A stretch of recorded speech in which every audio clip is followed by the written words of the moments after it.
तर हा आहे सेकंड व्लॉग. जर तुम्ही पहिला व्लॉग बघितला नसेल, तर तो नक्की जाऊन बघा.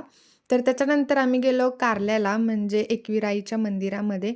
आम्हाला खूप दिवसापासून जायचं होतं, पण वेळच भेटत नव्हता. पण ह्यावेळेस येताना वेळ होता, त्यामुळे आम्ही गेलो होतो.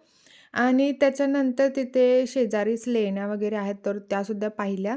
नेहमीच मला हे सगळ्या गोष्टी बघताना आश्चर्य वाटतं, कारण की त्यावेळेस इतक्या गोष्टी नव्हत्या आपल्याकडे. आता खूप साऱ्या टेक्निकली गोष्टी आहेत, ज्या आपण अगोदर विचार करून मग बांधू शकतो. पण तेव्हा त्यांच्याकडे त्या गोष्टी नव्हत्या, तरी पण त्यांनी इतकं सुंदर कन्स्ट्रक्शन तयार केलेलं आहे. आणि आमच्या पप्पांनी आम्हाला खूप फिरवलंय, सगळ्या गोष्टी दाखवल्या, जसं की कोणार्कचं सूर्यमंदिर आहे, जे ओडिसामध्ये आहे. परत हम्पी बदामी आहे, परत महाराजांचे किल्ले आहेत. ह्या सगळ्या गोष्टी पप्पांनी दाखवल्यात. त्यामुळे आम्ही खूप नशीबवान आहोत, की आम्हाला इतक्या लवकर या सगळ्या गोष्टी बघायला मिळाल्यात. आणि माझ्याकडे तेव्हा YouTube चॅनल नव्हतं. जर तुम्हाला आमच्या सगळ्या ट्रिपचे व्हिडिओ किंवा फोटो बघायचे असेल, तर तुम्ही मला नक्की कमेंटमध्ये सांगू शकता आणि मी ते अपलोड करेन नक्की.